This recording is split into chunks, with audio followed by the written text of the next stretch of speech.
పవన్ కళ్యాణ్ నటించిన హరిహర వీరమల్లు జూలై 24న థియేటర్లోకి రానుంది. అందులో 2 నెలల తర్వాత ఓజీ సినిమాతో పవన్ మళ్లీ అభిమానులు కలవనున్నాడు. తాజా సమాచారం ప్రకారం ఓజీ టీం మాత్రం ప్రకటించిన రిలీజ్ డేట్ నుంచి ఏ మాత్రం వెనక్కి తగ్గేది లేదు. దీనివల్ల అఖండ 2 సినిమా రిలీజ్ పోస్ట్ పోన్ అయ్యే అవకాశం కనిపిస్తోంది. అఖండ 2 తాండవం అనే టైటిల్ తో వస్తున్న ఈ చిత్రంలో బాలకృష్ణ, బోయపాటి శ్రీను కాంబినేషన్ మరోసారి మెరుస్తోంది. సాధారణంగా బాలకృష్ణ ఇతర హీరోలతో పోటీ చేయడంలో వెనకడుగు వెయ్యడు. కానీ ఈసారి మాత్రం అఖండ 2 వాయిదా కారణాలు షూటింగ్ డిలేలు, పోస్ట్ ప్రొడక్షన్ వర్క్లే అని తెలుస్తోంది. అయినప్పటికీ టీం మాత్రం ఏమైనా రూమర్లు పట్టించుకోవద్దని, డబ్బింగ్ కూడా మొదలైపోయిందని చెబుతోంది. ప్రయాగలో ఓ స్కెడ్యూల్ ప్లాన్ చేసినా భారీ వర్షాల వల్ల ఆగిపోయింది. అఖండ 2లో ఎక్కువగా CGI వర్క్ ఉండటంతో పోస్ట్ ప్రొడక్షన్ టీం ఎక్కువ టైం కోరింది. దీన్ని బట్టి చూస్తే సినిమా డేట్ ను పరిశీలించి మళ్లీ నిర్ణయం తీసుకునే అవకాశం ఉంది. కానీ టీం చెప్పే ప్రకారం మాత్రం సినిమాను అనుకున్న టైంకి పూర్తి చేసి విడుదల చేస్తామని ధీమాగా ఉంది. ఇలా టీం క్లీన్ గా ఉందన్న రూమర్లు మాత్రం వదలట్లేదు. నిజానికి టీం సెప్టెంబర్ రిలీజ్ ప్లాన్ ను వదిలేసి డిసెంబర్ 18వ తేదీని టార్గెట్ చేయాలని చూస్తున్నట్టు సమాచారం.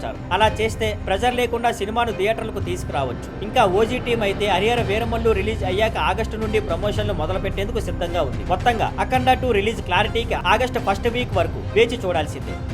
Thank you for watching. Please like, share and subscribe.